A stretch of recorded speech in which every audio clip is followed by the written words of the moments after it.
कि पिन्हिले साड़ी अलली लगाई फिर बाबा सवारी कि होता बिछवा से चूर अच्छा तरकल का उड़ान न फुटो कि होता बिछवा से चूर ये गाना काफी पहले 2009-2010 में आया था। हमेशा आप लोगों का प्यार आपका आशीर्वाद बहुत मिला इस गाने को और आज भी मिलता है। इसके लिए तहे दिल से धन्यवाद आप सभी लोगों को कि लगाई दी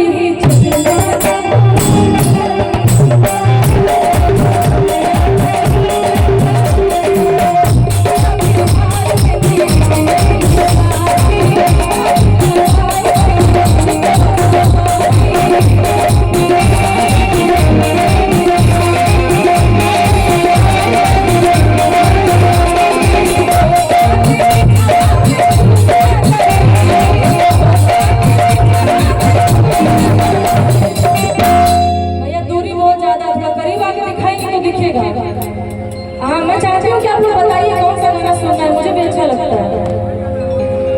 अच्छा ठीक है, ये भी गा देंगे कि मुर्गा बेचे न मटन मुर्गे के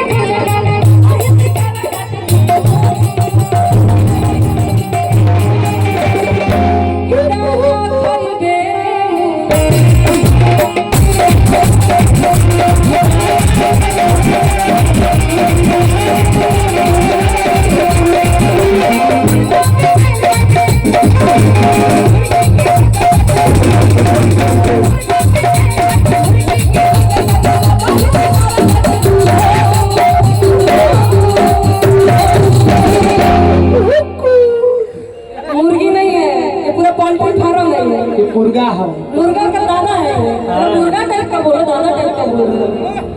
मुर्गा टाइप का बोलो, आवाज़ भास गिरो हमारे एक किसके चढ़ा के गाओ तो हम लोग का नहीं आए कि दाना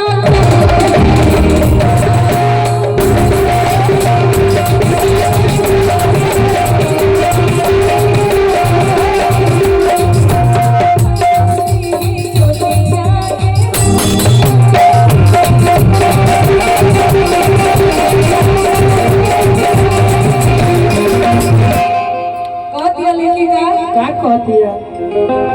कि ये हो